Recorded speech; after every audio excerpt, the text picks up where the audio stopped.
बिस्मिल्लाहिर्रहमानिर्रहीम। मेरे प्यारे स्टूडेंट्स, अस्सलाम वालेकुम। आज मैं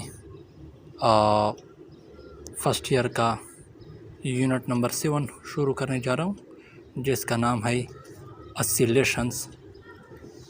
अच्छा, सबसे पहले तो हमें ये बात ज़हन में रखनी चाहिए कि हमारे पास मोशन जो है वो कितनी किस्म के हैं। हमारे पास मोशन जो है वो 3 किस्म के हैं। एक को हम ट्रांसलेशनल मोशन कहते हैं, एक को हम रोटेशनल मोशन, और आज जो हम पढ़ने जा रहे हैं वो है वाइब्रेटरी मोशन। मतलब ये है कि 3 किस्म के मोशंस है: ट्रांसलेशनल मोशन, रोटेशनल मोशन और वाइब्रेटरी मोशन। आप लोग के इस चैप्टर में हम बात करेंगे वाइब्रेटरी मोशन के बारे में। चलो पढ़ते हैं कि वाइब्रेटरी मोशन क्या होता है। तो यहाँ पर आप लोग के बुक में डिफिनीशन दिया गया है कि वाइब्रेटरी मोशन क्या है। The to and fro or back and forth motion of a body about a mean position is called vibratory motion. इसको समझने के लिए आप लोग इस फिगर पे आ जाएं। ये एक वाइब्रेटिंग सिंपल पेंडुलम है। मतलब यह है कि एक सादा सा सिंपल सा पेंडुलम है। पेंडुलम क्या चीज़ है? पेंडुलम हम एक धागा लेते हैं, एक थ्रेड लेते हैं, इनएक्सटेंसिबल थ्रेड लेते हैं। इनएक्सटेंसिबल का मतलब यह है कि ये जो हम थ्रेड लेते हैं, इसकी लंबाई में, इसके लेंथ में कोई इजाफ़ा नहीं होता, ना इसमें कोई कमी आती है। यहाँ पर हम इसके साथ जो एक बाप सा होता है, एक मेटालिक बाप सा होता है, वो अटैच कर लेते हैं। जब हम एक मेटालिक सा बाप जो है वो इससे अटैच कर लेते हैं तो इसका कुछ ना कुछ वेट तो ज़रूर होता है। तो वेट की वजह से वो डाउनवर्ड डायरेक्शन में इस पर फोर्स लगाएगा इस थ्रेड पर। लेकिन ये थ्रेड जो है ये इनएक्सटेंसिबल है, इसके लेंथ में कोई भी इजाफ़ा नहीं होगा, कोई इजाफ़ा नहीं होगा, बल्कि ये जितना पहले लेंथ था इसका उतना ही लेंथ इसका रहता है। लेकिन ये आइडियल सिचुएशन है। इस तरह रियल लाइफ में इसी तरह नहीं होता है, लेकिन हम ये आइडियल एक पेंडुलम ले रहे हैं। तो हम एक थ्रेड लेते हैं, उसके साथ एक मेटालिक बाप को जब अटैच कर लेते हैं तो ये हमारे पास एक सिंपल पेंडुलम बन जाता है। अच्छा, सिंपल पेंडुलम जब पहले जो बिल्कुल सेंटर पे होता है तो इस सेंटर पोजीशन को हम नाम देते हैं मीन पोजीशन, और इसका दूसरा नाम है इक्विलिब्रियम पोजीशन। मीन पोजीशन मतलब दरमियान वाला पोजीशन, बिल्कुल सेंटर में जो पोजीशन होता है, जिस पर ये बॉडी, ये जो मेटालिक बाप है, ये रेस्ट में होता है। रेस्ट में क्यों होता है? क्योंकि इस पर जो डाउनवर्ड फोर्स ग्रेविटी की वजह से होता है, इसकी वेट की वजह से जो डाउनवर्ड डायरेक्शन में फोर्स लगता है, बिल्कुल इसी के इसके बराबर, इसके मैग्नीट्यूड के बराबर इस पर ये जो थ्रेड जो होता है उसमें टेंशन होता है, और टेंशन की वजह से वो इस पर टेंशन फोर्स अपर डायरेक्शन में इस पर टेंशन फोर्स लगाता है। तो ये दोनों फोर्सेस जो है वो मैग्नीट्यूड में तो सेम है, लेकिन डायरेक्शन में अपोजिट है, इसलिए मेटालिक बाप जो है वो रेस्ट में होता है। और इस रेस्ट में होने की वजह से हम ये कह सकते हैं कि ये मेटालिक बाप जो है वो हमारे पास इक्विलिब्रियम पोजीशन में है। तो इस मीन पोजीशन को हम इक्विलिब्रियम पोजीशन का नाम भी देते हैं। इक्विलिब्रियम पोजीशन मतलब ये यहाँ पर बैलेंस्ड है, बिल्कुल बैलेंस्ड है, क्योंकि यहाँ पर रेस्ट में है और रेस्ट पोजीशन में है, तो मतलब यह है कि ये इक्विलिब्रियम में है। तो इसको हम मीन पोजीशन भी कह सकते हैं, इक्विलिब्रियम पोजीशन भी कह सकते हैं। अच्छा, अब हम ऐसा करते हैं कि इस मेटालिक बाप पर थोड़ा सा फोर्स लगाते हैं और इसको इस पॉइंट तक ले आते हैं, ए पोजीशन तक ले आते हैं, जिसको हम एक्सट्रीम पॉइंट या एक्सट्रीम पोजीशन कहते हैं।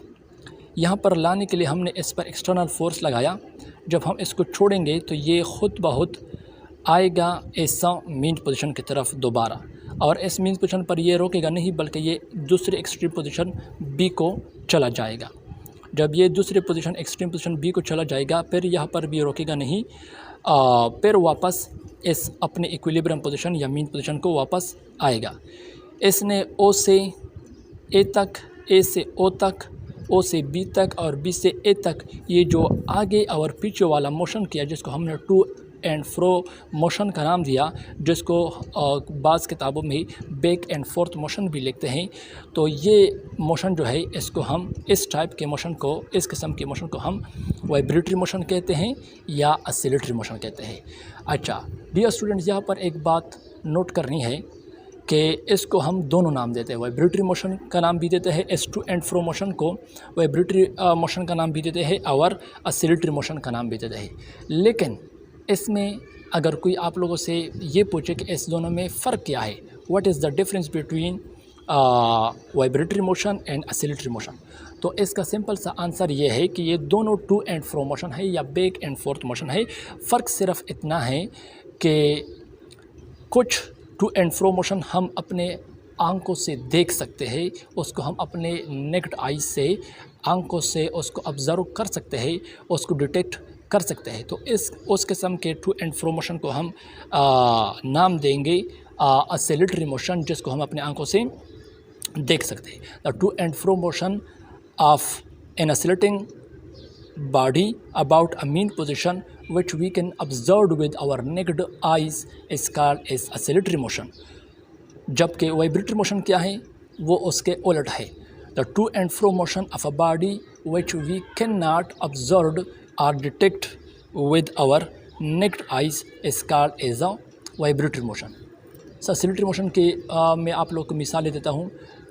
अगर हम एक झूले को देखें, एक झूला जो है वो भी टू एंड फ्रो मोशन करता है, लेकिन वो ऑसिलेटरी मोशन है क्योंकि उसको हम अपनी आंखों से देख सकते हैं। इस तरह ये जो सिंपल पेंडुलम है, ये भी ऑसिलेटरी मोशन करता है क्योंकि हम इसको अपनी आंखों से ऑब्ज़र्व कर सकते हैं। इस तरह अगर ये जो बड़ी बड़ी बॉडीज़ है, बड़ी बड़ी बॉडीज़ से मेरा मुराद ये है कि जो सस्पेंशन ब्रिजेज़ होते हैं, दरियाओं नहरों के ऊपर जो सस्पेंशन ब्रिजेज़ होते हैं, उन पर जब कोई बहुत से लोग चल रहे होते हैं या गाड़ियाँ गुजरती है तो वो उनकी बॉडी भी वाइब्रेट होती है, तो वो भी ऑसिलेटरी मोशन करते हैं। इस तरह और भी बहुत सारी मिसालें हैं। अच्छा, वाइब्रेटरी मोशन की मैं एक आसान सा मिसाल देता हूँ कि अगर हम एक ट्यूनिंग फार्क ले लें, ट्यूनिंग फार्क मसलन ये मेरे पास एक ट्यूनिंग फार्क है। ट्यूनिंग फार्क इस तरह यू शेप का होता है, इसके दो प्रांग्स होते हैं, दो प्रांग्स, ये ए प्रांग और ये बी प्रांग। अच्छा, ये मेरे पास एक ट्यूनिंग फार्क है। ट्यूनिंग फार्क को जब हम एक रबर प्लेट के साथ स्ट्रक करते हैं, रबर प्लेट पर मारते हैं, तो इनके ये जो प्रांग्स है वो क्या करते हैं, वो वाइब्रेशन शुरू करते हैं, वो टू एंड फ्रो मोशन शुरू करते हैं। लेकिन हम उस टू एंड फ्रो मोशन को अपनी आंखों से देख नहीं सकते, उसको अपनी आंखों से हम ऑब्जर्व नहीं कर सकते। इसलिए ये जो motion of the prongs of the tuning fork है, ये वाइब्रेटरी मोशन करते हैं। इस तरह जो हमारे पास एक ड्रम होता है, डोल होता है, उसके ऊपर जो बारीक सा पर्दा लगा होता है, जिसको बहुत टाइट के साथ टाइट बांधा हुआ होता है, अगर हम उसको स्ट्रक करें और वो भी वाइब्रेशन शुरू करें, तो वो जो ड्रम का जो मेम्ब्रेन होता है, वो जो पर्दा होता है, वो भी टू एंड फ्रो मोशन करता है, बैक एंड फोर्थ मोशन करता है, लेकिन हम उसको नहीं देख सकते। तो हम ये कह सकते हैं कि ये जो डोल का जो पर्दा है वो भी वाइब्रेटरी मोशन करता है। इस तरह और बहुत सारी मिसालें हैं। अगर हम एक गिटार ले और उसके जो स्ट्रिंग्स होते हैं उनको हम बजाना शुरू करें, तो वो भी वाइब्रेटरी मोशन करते हैं, ऑसिलेटरी मोशन नहीं करते।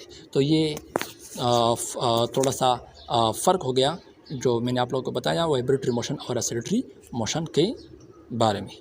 आज का हमारा टॉपिक इतना काफ़ी था। इंशाल्लाह नेक्स्ट इससे आगे जाएंगे और हमने असिलेशन का जो चैप्टर है यूनिट नंबर 7 वो शुरू किया है।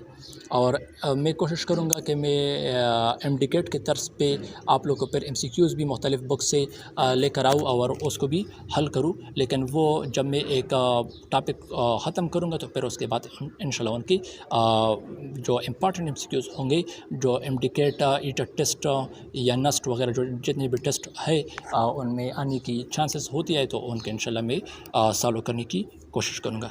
Thank you. अस्सलाम वालेकुम।